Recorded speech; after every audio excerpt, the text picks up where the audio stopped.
丹道氣功簡介，端坐三。大家好，今日係2021年1月1日。喺呢度咧，我希望練功可以幫助大家提升免疫能力，嚟度過今次嘅難關，亦同時可以提升大家嘅心靈力量，去克服各方面嘅壓力。嗱，今日咧主要係講，當你練氣功嘅時候，會有好多問題出現嘅。最普遍嘅情況咧，就係雜念好多，你嘅思想咧係會跟住雜念咁樣走，唔記得咗頭先做緊嘅入靜功夫。嗱，如果係咁咧，唔緊要嘅。其實呢一種情況係好普遍㗎，但係千祈唔好壓抑雜念，猛叫自己咧唔好諗其他嘢，因為咁樣咧反而會令到自己更加緊張㗎，更加咧唔可以清靜添。嗱，當你發覺到有雜念分心嘅時候咧，唔好理佢，然後咧再集中翻你嘅精神，做翻你之前入靜嘅功夫咧，咁就得㗎啦。嗱，如果再有雜念產生咧，你就要重複又再重複咁樣做，咁樣做法咧，應該雜念咧係會越嚟越少嘅。但係如果過咗一段時間，雜念仍然都係非常之多咧，冇減少到，咁咧你可能要改用其他入靜嘅方法啦，譬如係念經啊、聽一啲冥想嘅音樂啊等等。嗱，如果你用咗其他嘅方法，發覺都係入靜唔到，雜念都係好多，而令到自己虛火上升、頭興啊、面興啊，仲有煩躁嘅感覺，咁樣咧對身體反而有害㗎，就應該暫停練功啦，等到心情平靜先至再練。第二種最普遍嘅情況咧就係昏沉，即係瞌眼瞓。嗱，由於你放鬆咗，所以嗰啲疲勞咧會釋放出嚟。你可以咧嘗試張開隻眼，俾柔和嘅光線咧進入你嘅眼睛，睇下咁樣會唔會精神一啲。如果覺得都係瞌眼瞓咧，咁就應該暫停練功去瞓覺啦。所以啊，如果你夜晚瞓唔着、失眠，咁我覺得最好就係起身練功啦。咁可能咧你好快咧就會覺得眼瞓，咁好快咧就會瞓得着添。嗱，第三種咧就係當你練功嘅時候咧，想去洗手間，嗱，千祈唔好忍。你只要去大小便嘅時候咧，咬住腎齒，然後暫時唔好呼吸住，咁樣咧係會減少內氣因為大小便而流失走咗去嘅。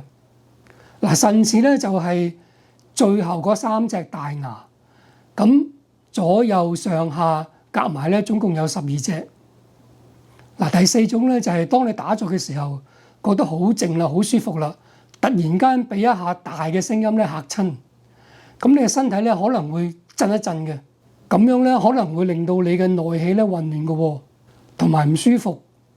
嗱，如果係咁咧，你千祈唔好驚，要鎮定，然後咧集中你嘅精神，喺呼氣嘅時候咧叫自己放鬆、放鬆，直至到咧你嘅心情咧同埋內氣咧回復返平穩為止。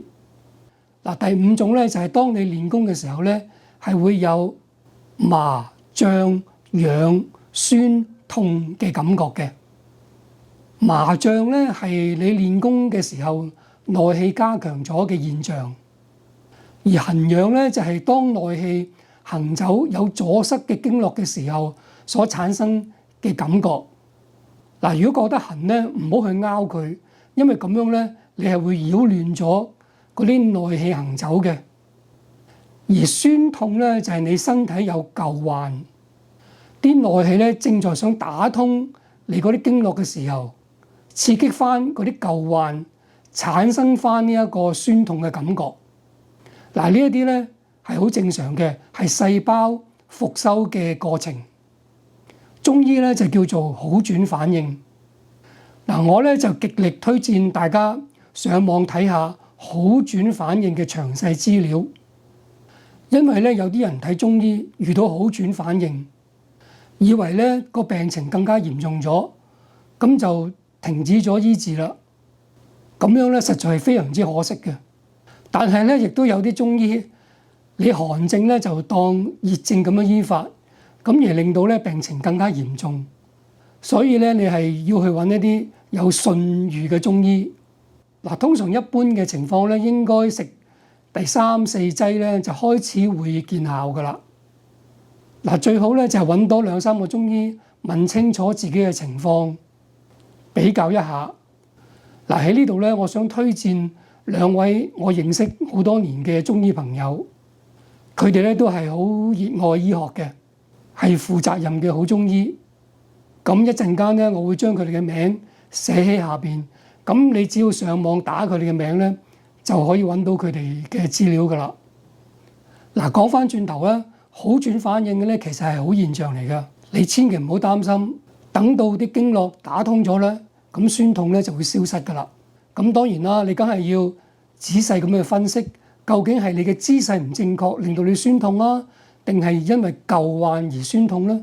嗱，尤其是係盤腿而坐，咁因為盤腿你屈住隻腳，咁隻腳耐咗咧都會酸痛嘅。但係咧有啲人咧會忍住呢啲酸痛而繼續打坐，咁樣咧係有可能激發到你身體嘅潛能，加強咗打通你下身經絡嘅能力。等到咧下身嘅經絡打通咗咧，就唔會酸痛噶啦。但係係唔係每一個人都可以盤腿打坐而打通下身嘅經絡嘅咧？咁我就唔係好清楚啦。嗱，我記得咧，大約喺30年前，我喺香港咧就跟咗一個和尚去咗福建嘅莆田廣化寺去修行咗1個月。每一日咧朝頭早4點鐘咧就起身做早課，咁有時咧就同佢哋一齊打坐。咁佢哋咧每坐一段時間咧就會起身行圈嘅，然後咧再坐翻落去。咁目的咧就要疏通翻下身嘅血氣。嗱，我認為咧咁樣做都係一個非常之好嘅方法嚟嘅。嗱，呢張相咧就係同方丈影㗎啦。咁你哋覺唔覺得方丈好年輕咧？我諗佢咧應該未到30歲啦。咁而呢張相咧左邊第3個咧就叫做學界法師。咁我咧就係跟佢嚟廣化寺修行嘅。咁呢間寺咧其實有一個好特別嘅地方㗎。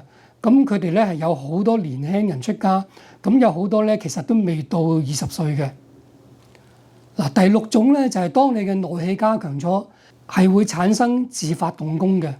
當啲內氣咧衝擊有阻塞經絡嘅時候咧，佢就會自動咧擁喐你嘅身體㗎啦，仲會產生好多好奇怪嘅動作添。有時咧會幫自己拉筋啦，會幫自己按摩啦，甚至咧會打一啲咧你從來都未學過嘅功夫出嚟嘅。嗱，有時咧仲會嗌出聲添，但係千祈唔好驚，以為係着魔。其實呢啲都係正常嘅現象，係潛意識自己醫自己嘅其中一種方式。其實自發功咧係有好神奇嘅醫療效果㗎。嗱，如果出現咗自發功咧，千祈唔好理佢，由得佢自己發揮。但係咧，千祈唔好助長佢個動作。如果動作幅度好大咧，就應該要制止一下嘅，因為呢一種嘅自發動功咧係會好大咁樣透支肝腎嘅能量。你係要食翻多啲補肝腎嘅中藥咧，嚟到去填補翻呢啲嘅損耗嘅。嗱，如果你長期練呢啲自發動功咧，其實會有好嚴重嘅後果㗎。